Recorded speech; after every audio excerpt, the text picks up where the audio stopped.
Do not turn away, my beloved child. Do not let your exhausted, frustrated human mind rush past this moment. I know exactly how tired you are. I see you looking at the invisible clock of your life, watching the days, the months, and the years slip through your fingers like dry sand. I know the specific, heavy, agonizing ache in your chest that brought you to this message tonight. You clicked on this video because you are suffering from a very specific kind of spiritual exhaustion.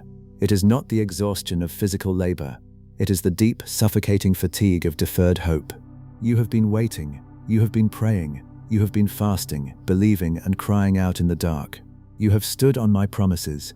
You have lived faithfully, and you have watched the horizon every single day, waiting for the breakthrough, the healing, the restoration, or the deliverance that you so desperately need. But instead of an answer, you have been met with a vast, heavy, echoing silence.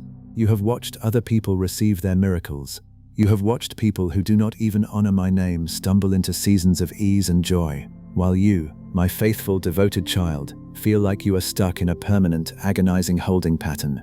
In the absolute privacy of your own room, when no one else was looking, you have buried your face in your hands and wept. You have whispered the most painful, heartbreaking questions a human soul can ask. Lord, have you forgotten me? Did I do something wrong? Are you angry with me? Why are you making me wait so long? Do you even care that I am drowning? I am stepping directly into the physical atmosphere of your room right now to answer those questions. I am not here to offer you a shallow, empty cliché. I am not here to tell you to simply try harder. I am here to pull back the heavy veil of the spiritual realm and reveal the profound, majestic, and terrifyingly beautiful truth about my silence. Listen to the fierce, undeniable roar of your Creator's love. My silence is not a rejection. My delay is not a denial. And you are absolutely not being punished. To understand the architecture of your current season, we must walk together into one of the most profound, deeply emotional, and misunderstood moments in all of ancient scripture. We must travel to the small, grieving town of Bethany. In the Gospel of John, chapter 11, there is a story about a family that I loved with a fierce, profound intimacy. It was Mary, Martha, and their brother Lazarus.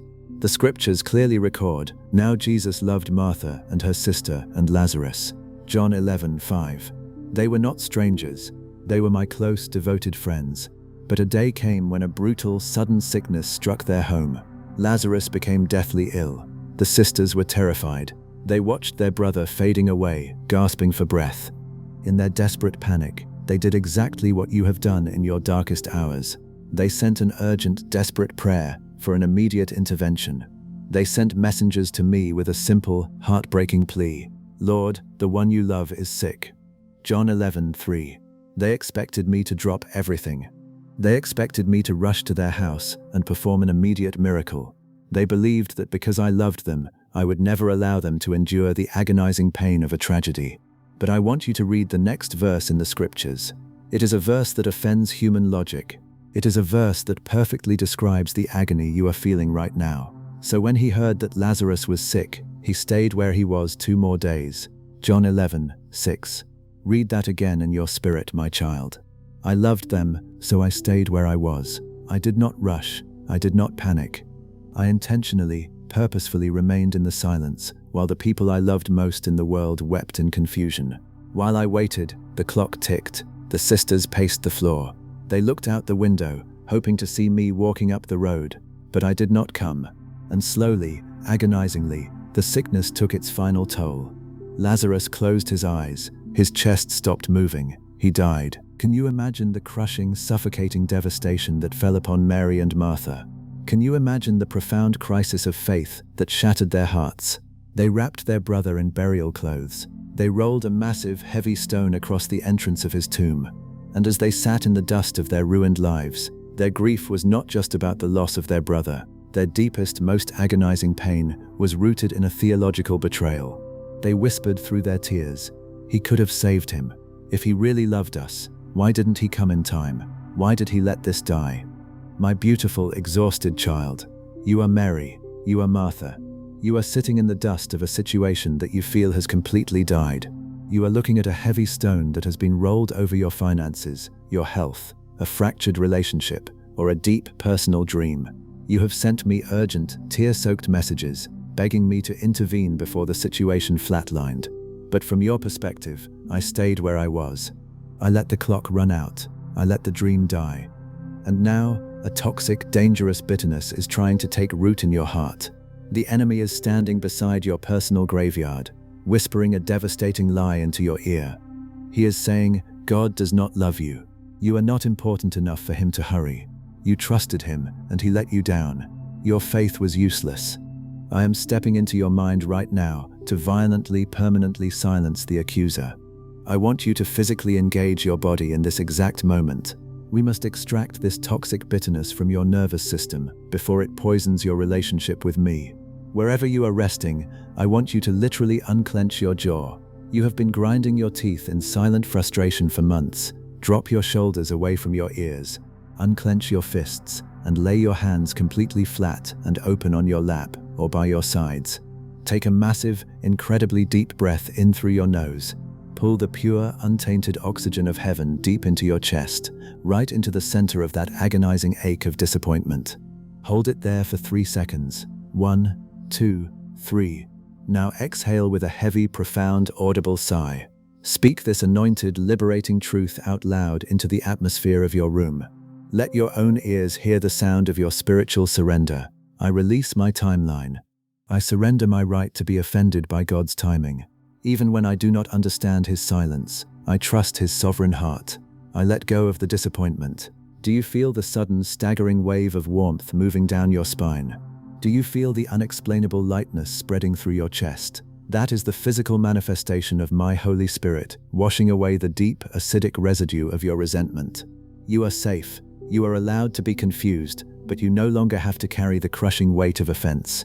I did not let Lazarus die because I lacked the power to heal him. I did not delay my arrival because I was indifferent to the tears of Mary and Martha. I stayed where I was, and I allowed the situation to completely, utterly die, because I was orchestrating a miracle that would fundamentally alter the trajectory of human history. You see, my child, if I had arrived on the first day or the second day, I would have simply healed a sick man. It would have been a beautiful miracle, yes, but it would have been ordinary. It would have been expected. The people would have praised me for being a good physician, but I did not want to reveal myself to them as just a physician. I wanted to reveal myself as the resurrection and the life. John 11:25. To prove that I have absolute, ultimate authority over the grave, I had to allow the situation to pass the point of human rescue. I had to wait until the doctors had given up. I had to wait until the stone was rolled into place. I had to wait until the situation was entirely, flawlessly, and undeniably dead. I have deliberately delayed my intervention in your life for the exact same majestic reason. If I had answered your prayer the very moment you asked for it, your human logic would have found a way to take the credit. You would have said, I worked really hard and things worked out, or you would have credited a human connection or a lucky coincidence. But I have waited until all your human options are exhausted. I have waited until the bank accounts are empty, the logical doors are closed, and your own strength is completely depleted. I have waited until everyone around you has looked at your situation and whispered, it's too late for them, it's over. I have allowed the timeline to expire, so that when I finally move my hand, there will be absolutely no debate in the earthly realm or the spiritual realm about who saved you. When the massive, unprecedented breakthrough hits your life, no one will be able to credit your resume. No one will be able to credit luck. They will look at the sheer, staggering impossibility of your restoration, and they will be forced to bow their heads and declare, this was the finger of God. I am not preparing a simple healing for you, my child. I am preparing a resurrection. But there is a profound, deeply hidden spiritual mechanic at work in this story that holds the exact key to your current suffering. When I finally arrived in Bethany, I did not arrive on the second day after his death, or the third.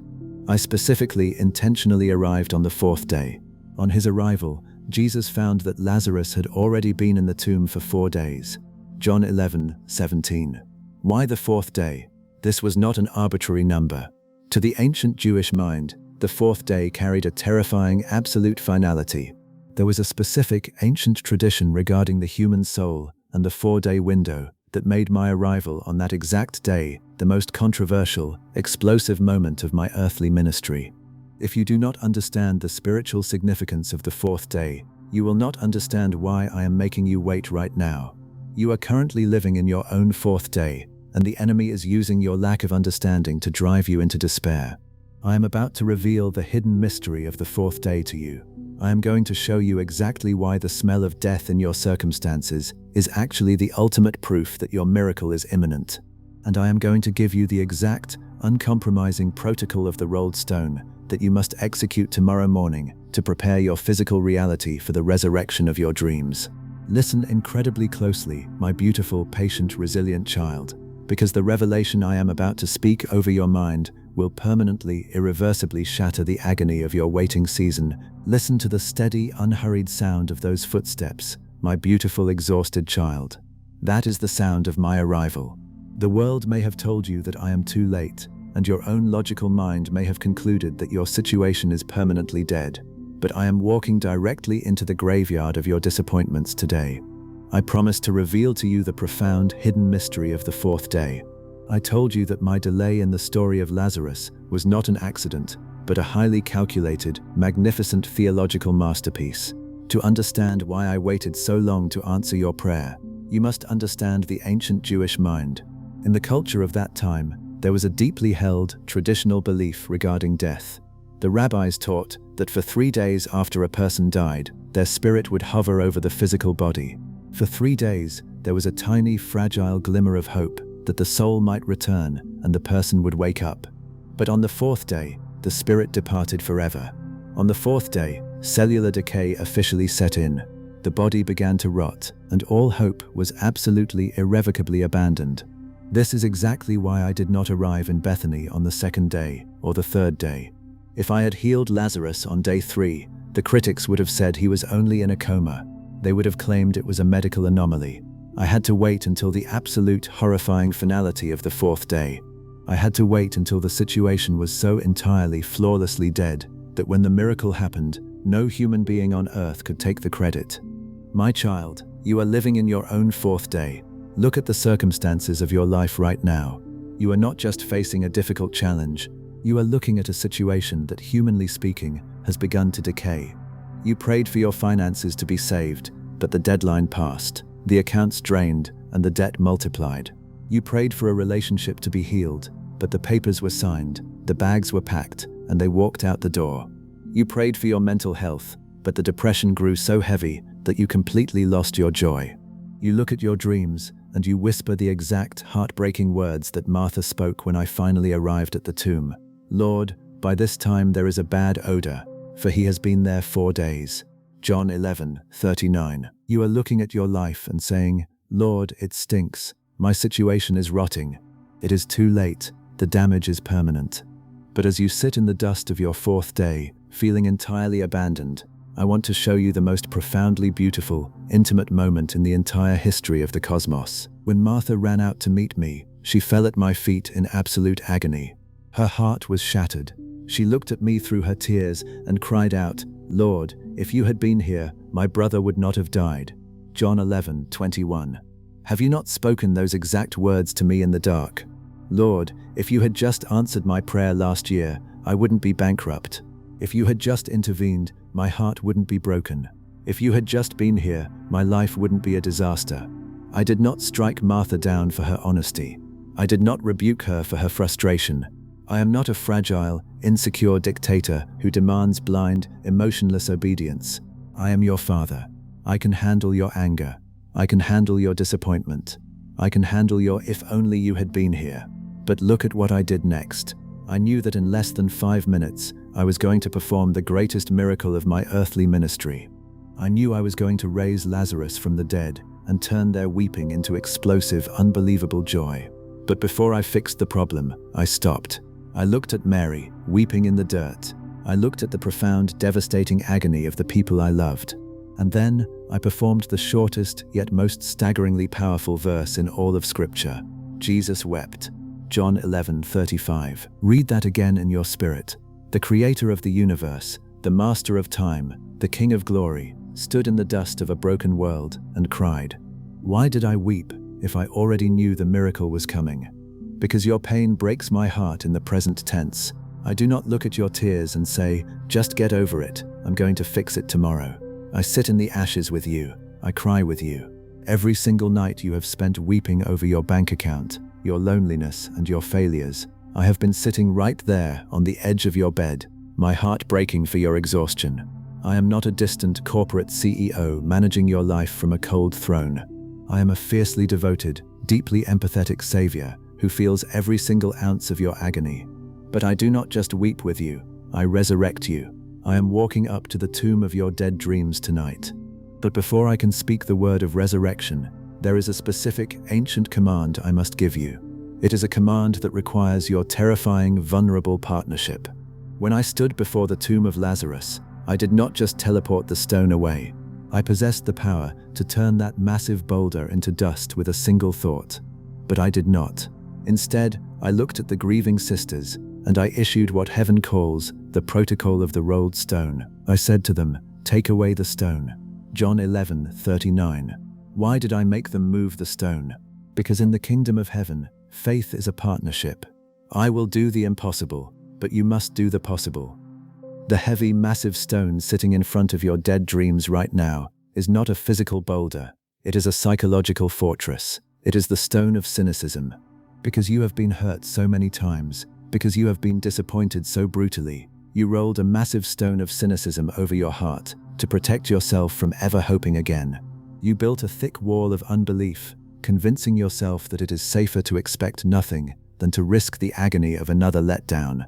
Martha tried to argue with me when I told her to move the stone. She said it was going to smell. She was terrified of exposing the decay. And right now, your logical mind is arguing with me. You are terrified to hope again, because exposing your dead dreams feels incredibly vulnerable and painful. I am looking you directly in the eyes tonight, and I am issuing the divine command: roll away the stone. You must expose your dead situation to my voice. You must give me access to the very thing you gave up on. I want you to physically engage your body right now to break this heavy, toxic cynicism. This is not just a metaphor. This is the physical unblocking of your spiritual arteries. Wherever you are sitting or lying down, I want you to physically lift both of your hands in front of your chest, palms facing outward, as if you are pressing against a massive, heavy boulder. Feel the tension in your arms. Feel the resistance. Take a massive, incredibly deep breath of air in through your nose, expanding your lungs fully. Hold it for 3 seconds.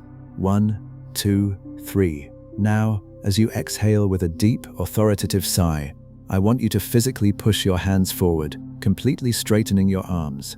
Push the invisible stone away. Speak this anointed, reality-altering decree out loud into the atmosphere of your room. I roll away the stone of my cynicism. I choose to hope again. I expose my dead dreams to the voice of my Creator. I am ready for the resurrection. Do you feel the sudden, staggering rush of heat moving down your spine? Do you feel the heavy, suffocating band of anxiety snapping off your chest? That is your cellular structure physically aligning with faith. You just proved to the courts of heaven that you are willing to partner with the miraculous. The stone is moved. The tomb is open. The darkness of your 4th day has just been exposed to the blinding, radiant light of my glory. Tomorrow morning, the reality of this resurrection is going to begin manifesting in your physical dimension. I am preparing to shout into the tomb of your finances. I am preparing to shout into the tomb of your relationships. I am preparing to shout into the tomb of your physical health. And just like Lazarus, the things that were utterly, hopelessly dead are going to hear my voice, and they are going to violently obey. But as this staggering, unprecedented miracle rises from the grave and walks out into the sunlight of your tomorrow, I must issue a severe, highly critical warning about the condition of your mind. When Lazarus walked out of the tomb, he was miraculously, undeniably alive. His heart was beating. His lungs were full of air. But there was a massive, dangerous problem. The dead man came out, his hands and feet wrapped with strips of linen and a cloth around his face. John 11:44. Lazarus was alive, but he was still wrapped in grave clothes. He was breathing, but he was completely bound. He could not walk freely. He could not see clearly. He was a living man trapped in the garments of a corpse. Tomorrow, when the massive financial breakthrough, the overwhelming peace, and the profound favor hit your life, you are going to be a resurrected soul. But if you do not understand the spiritual mechanics of what happens next, you are going to suffer from a terrifying psychological condition known as the Graveclothes Syndrome. The Graveclothes Syndrome occurs when a person's circumstances are completely miraculously healed, but their mindset is still wrapped in the trauma of their past. You will have millions in the bank, but you will still hoard pennies in fear. You will have a beautiful, loyal relationship, but you will still be suffocated by jealousy and insecurity. You will be free, but you will still walk like a prisoner. I will not allow you to walk through your promised land wearing the garments of a corpse. You must know exactly how to recognize the Graveclothes Syndrome when it triggers in your brain tomorrow afternoon. You must understand the insidious, highly deceptive way your survival instincts will try to keep you bound. And you must know the exact, ancient command of the unbinding that I gave to the crowd that day. Listen incredibly closely, my beautiful resurrected child. If you do not learn how to take off the grave clothes tomorrow, your miracle will feel like a straitjacket. The action you take to unbind your mind will determine whether you truly live or simply survive. Breathe in the magnificent, immaculate air of your resurrection, my beautiful, triumphant child. The stone of your cynicism has been rolled away. The heavy, dark tomb of your fourth day has been breached by the blinding, radiant light of my glory.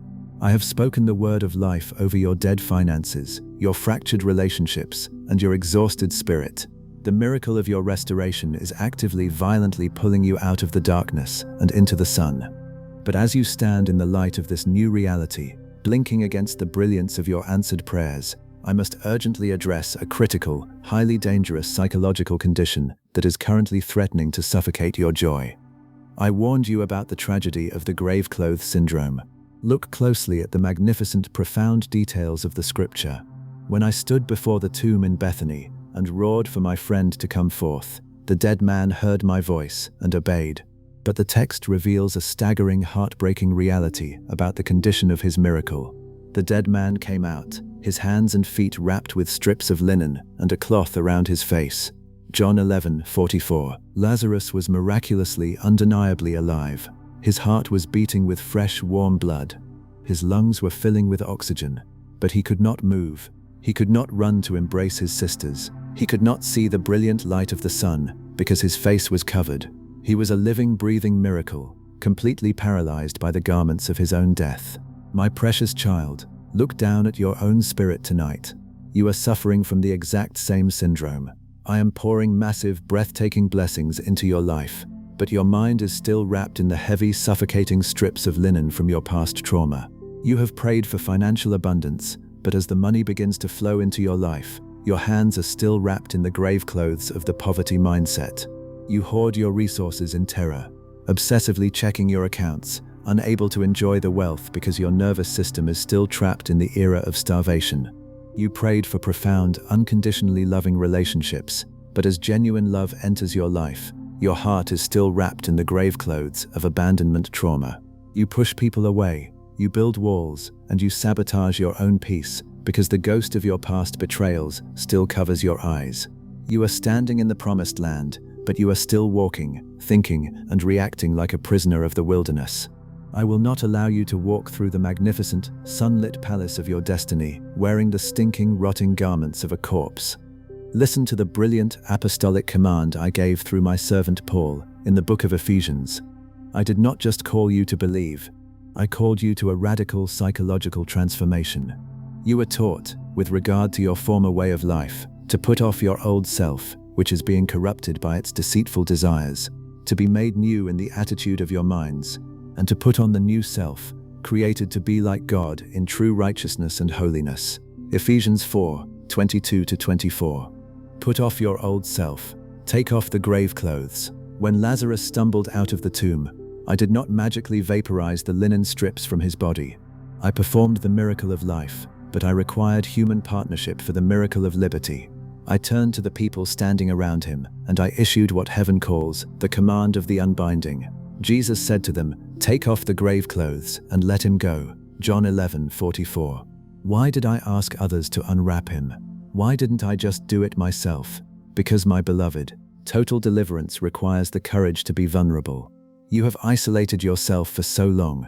You have hidden your pain, your anxiety, and your struggles from the world, convinced that you had to fight all your battles completely alone. But I am commanding the isolation to end tonight.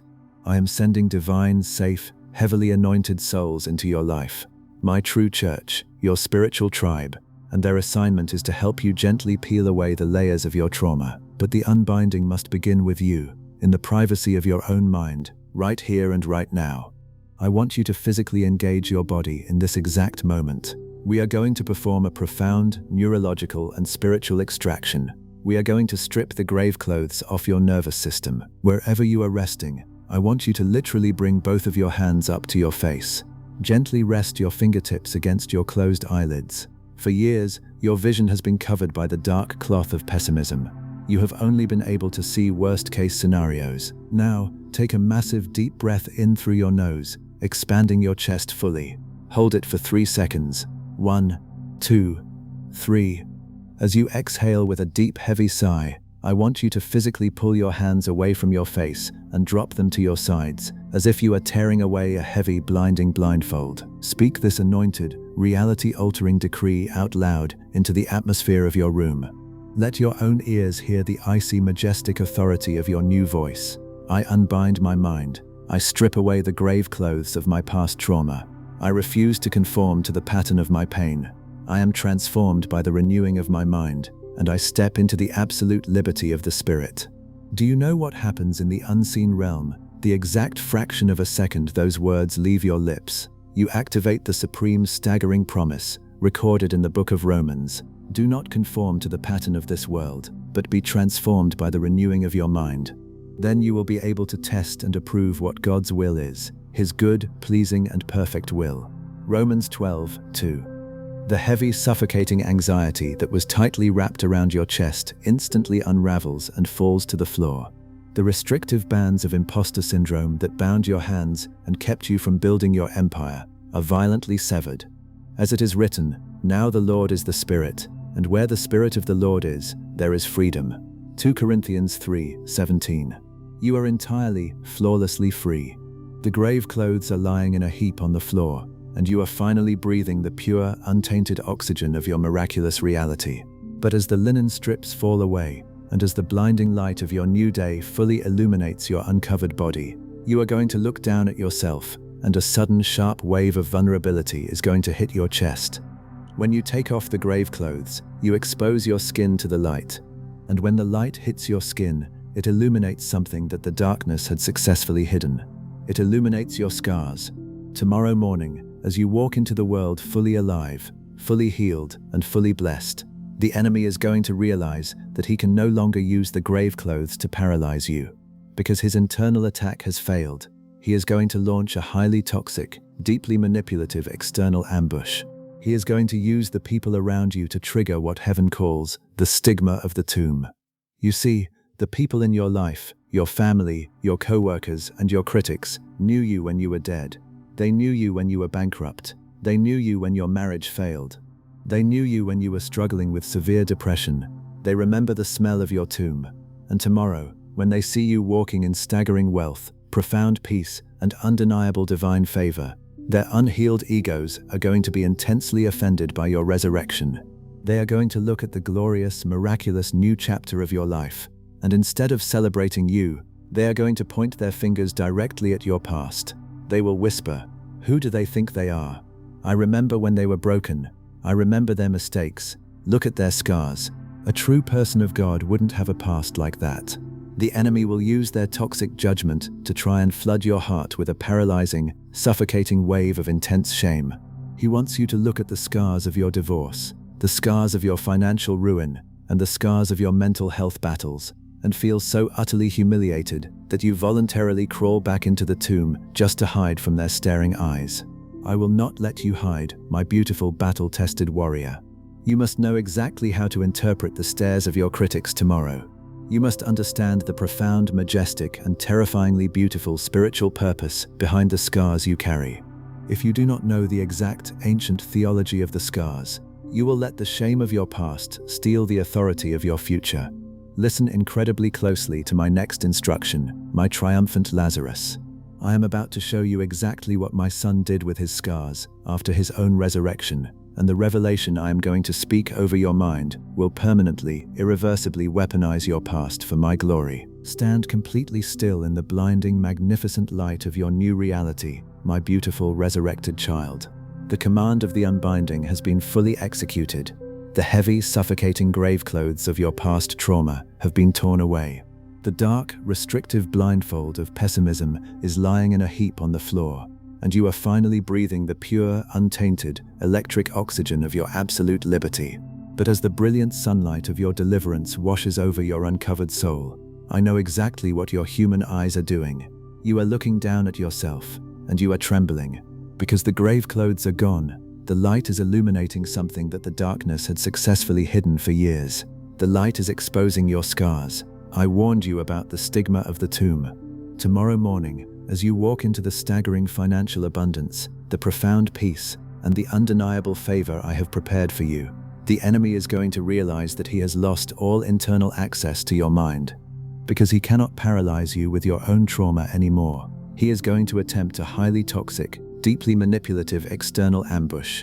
He is going to use the people around you, the critics, the cynics, and the deeply unhealed individuals from your past, to attack your right to the throne. They are going to look at your overwhelming success, and their fragile egos will be intensely offended by your resurrection. They will try to pull you back down by pointing their fingers directly at your scars. They will whisper behind your back, "Who do they think they are? I remember when they were bankrupt. I remember their failed marriage. I remember when they were struggling with depression and anxiety. Look at their past. A truly spiritual, worthy person wouldn't have a history that messy." The enemy will use their toxic judgment to try and flood your heart with a paralyzing, suffocating wave of intense shame. He wants you to look at the scars of your divorce, the scars of your financial ruin, the scars of your past addictions, and the scars of your mental health battles, and feel so utterly humiliated that you voluntarily crawl back into the tomb just to hide from their staring eyes. I am stepping directly between you and the staring eyes of the world right now to permanently, violently shatter that shame. Listen to the fierce, protective, roaring truth of your Creator. Your scars do not disqualify you from the palace. Your scars are the exact required credentials for your coronation. To completely immunize your mind against the poison of shame today, I must reveal to you a profound, breathtaking, and deeply misunderstood mystery of the heavenly realm. Heaven calls it the theology of the scars. I want to take you to a specific, monumental moment in the ancient scriptures.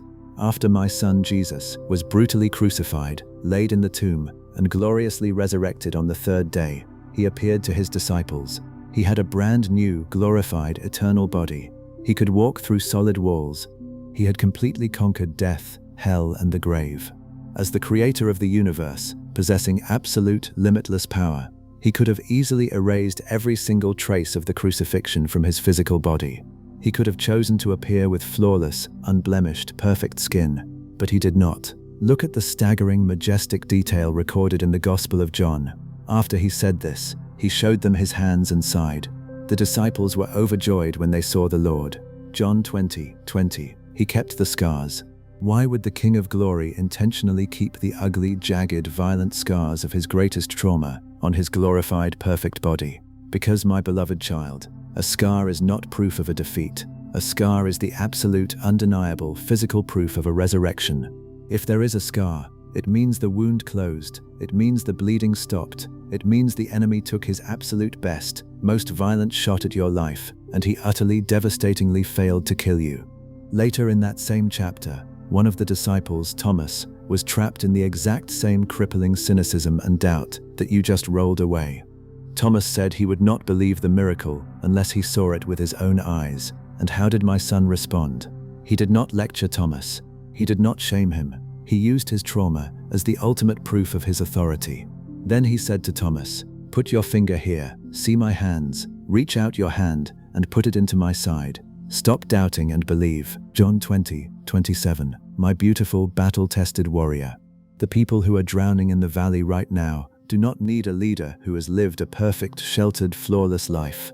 A perfect leader cannot relate to a broken world.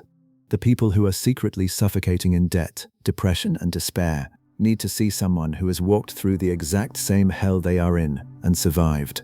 When the critics mock your past, and when the enemy tries to shame you for the messy chapters of your life, I want you to stand incredibly tall. I want you to look them in the eyes and say, "Yes, I was bankrupt. Yes, my heart was shattered. Yes, I sat in the ashes. Put your finger here. See my hands. Look at my scars. The fact that I am standing here today clothed in wealth, peace, and absolute joy, is the undeniable proof that my God is the God of the resurrection. Your past is not your shame, it is your ultimate spiritual weapon, as it is written in the supreme, unshakable promise of the Apostle Paul, who will bring any charge against those whom God has chosen. It is God who justifies. Who then is the one who condemns? No one. Christ Jesus, who died, more than that, who was raised to life, is at the right hand of God and is also interceding for us. Romans 8:33-34. I am your justifier. I have legally, permanently cleared your name in the highest courts of heaven. The gavel has struck. You are untouchable. I want you to physically engage your body right now to permanently lock this revelation into your nervous system. We must chemically and biologically eradicate the residue of shame from your cellular structure. Wherever you are resting, I want you to gently place your hands over the physical area of your body where you feel the most anxiety, the most grief, or the deepest sense of failure. For some of you, it is your chest. For others, it is your stomach or your forehead. Press your hands firmly against yourself. Do not run from the memory of the pain. Face it with the absolute authority of a sovereign. Take a massive, incredibly deep breath of air through your nose, pulling the pure golden light of my grace directly into that specific area of pain. Hold it for 3 seconds. 1, 2, 3. Now exhale with a sharp, heavy, audible sigh, as if you are physically blowing a dark cloud of smoke out of your lungs. Speak this anointed, reality-altering decree out loud into the atmosphere of your room. Let your own ears hear the icy, majestic, impenetrable confidence of your new voice. I refuse the stigma of the tomb. I am not ashamed of my survival. Who can bring a charge against the Lord's chosen? My scars are the credentials of my resurrection. I step into my wealth and my peace without apology. Do you feel the sudden, staggering wave of heat moving down your spine? Do you feel the heavy, invisible, suffocating chains of "what will people think of me" violently snapping off your wrists? That is the absolute, intoxicating frequency of true freedom. You are no longer living as a prisoner to the opinions of deeply unhealed people. You are living for an audience of one. And because your heart is finally, flawlessly immune to the poison of shame, the immense, staggering volume of the double portion restoration is cleared for immediate physical delivery. Tomorrow, you are going to see the physical manifestation of this freedom. Because you are no longer hiding, the financial opportunities that were desperately searching for you will finally be able to locate you. The divine, soul-anchoring relationships that require absolute authenticity will be magnetically pulled into your orbit. You are going to walk into rooms, and the sheer, breathtaking confidence radiating from your spirit will command the atmosphere to bow. You will speak, and your words will carry the heavy, undeniable weight of a soul that has conquered the grave. But as the brilliant, golden sun of this monumental day of victory begins to slowly descend toward the horizon, and as the physical world outside your window prepares to transition into the deep, velvet indigo of the night, a highly critical, incredibly dangerous spiritual emergency is about to unfold. You have removed the grave clothes, you have weaponized your scars, you have claimed your miracle. But your physical body, the vessel that endured the agonizing waiting period of the 4th day, the grief of the tomb, and the massive adrenaline spike of the resurrection, is desperately, violently crashing. The profound, heavy exhaustion of the conqueror is settling deep into your bones. You are craving the healing waters of deep sleep. The enemy knows that you are exhausted. He knows that his stigma of the tomb completely failed. He knows he cannot shame you while you are awake. Because his frontal assaults have entirely collapsed, he is going to attempt a cowardly, insidious ambush from the shadows. He is going to try to attack your mind exactly when you are the most physically and emotionally vulnerable, the moment you close your eyes. In the heavenly realms, this specific, cowardly attack is known as the Protocol of the Sealed Stone. The enemy is going to try to use your subconscious mind against you tonight. He will attempt to slip into your dreams and project vivid, terrifying nightmares of your past failures, your debts, and your betrayals. He wants to create a spiritual illusion that the stone has been rolled back over your tomb while you were sleeping. He wants you to wake up tomorrow morning gasping for air, feeling suffocated, groggy, and completely disconnected from the massive miracle you just received today. I will not allow the enemy to steal a single ounce of your peace while you sleep. I am not going to leave a single microscopic loophole for the darkness to exploit in the night watch. But to permanently block this ambush and legally secure the perimeter of your bedroom tonight, you must undergo a highly specific, deeply intimate spiritual exchange before the clock strikes 12. When my son was laid in the tomb, the enemy tried to seal it with a Roman guard and a heavy stone. But as it is written, there was a violent earthquake, for an angel of the Lord came down from heaven and going to the tomb, rolled back the stone and sat on it. His appearance was like lightning, and his clothes were white as snow. The guards were so afraid of him that they shook and became like dead men. Matthew 28:2-4. I am dispatching that exact same angel of the Lord to your physical bedroom tonight. He is preparing to sit on the stone of your past, ensuring it can never be rolled back over your life. But for this angel to legally take his post, you must physically, spiritually hand over the keys to your night. You must know exactly what physical sensation is about to wash over your body to confirm his arrival. And you must know the exact, specific, uncompromising declaration you need to type into the algorithm of this world to sign the final heavenly contract before you sleep. If you do not sign the receipt, the royal decree of your night's protection cannot be fully filed in the courts of heaven. Do not let your eyes close just yet. Stay with me for these last few magnificent moments. The transaction that is about to take place while you listen to my final words will permanently, irreversibly close the door to the darkness and lock you safely inside the vault of your massive reward. Listen closely, my beautiful, triumphant, resurrected heir. The whirlwind has finally passed, my child. The fierce, terrifying storm that stripped away the comforts of your past has run completely out of reign. You are no longer sitting in the ashes. The accuser has been dismissed from the courtroom. Your garments have been washed white as snow, and the double portion of your inheritance has been legally secured. Now the only task left for you is to surrender to the quietness of this room. I know your body is still carrying the phantom vibrations of the battle. Your mind is still trying to figure out how you are going to protect this new blessing. But look at the story of Job. When I restored his fortunes, I did not ask him to stand guard over his new wealth. I did not ask him to obsessively watch his flocks or panic about tomorrow. I simply poured the blessing over his head, and I became the permanent wall of fire around his household. I am building that exact same wall of fire around your life tonight. I want you to try something completely different as you lay here. Do not focus on the darkness behind your eyes. Instead, I want you to simply turn your head slightly on your pillow. Feel the incredibly soft fabric against your cheek. Notice how still the air is in your room. There are no creditors knocking at your door in this realm. There are no critics sitting at the foot of your bed. The toxic voices that tried to shame you for your scars have been completely locked outside of this timeline. You are entirely alone with me. As you lie here, I am sending a gentle, sweeping wind of my spirit to blow across your memory. The things that used to trigger your panic, the memories of those who walked away, the sting of the financial losses, the unfair judgments, are literally being blown away like dust. I am replacing those agonizing memories with a profound, heavy, unexplainable comfort. Your breathing is slowing down, not because you are forcing it, but because your soul recognizes the scent of its true home. The tension in your shoulders is melting into the mattress because the weight of trying to prove your worth has been officially lifted. Before you drift into the deep, restorative rest that I have prepared for you, there is one final declaration that must be made. Not out of fear and not out of habit, but out of sheer, overwhelming gratitude for the God who returns double for your trouble. I want you to leave your mark on this moment. Scroll to the comments and type these exact words as a monument to your restoration. The ashes are gone. God is my vindicator. I claim my double portion now. By leaving those words, you are drawing a line in the sand of your own history. You are telling the universe that you are no longer a victim of your losses, but the manager of a multiplied harvest.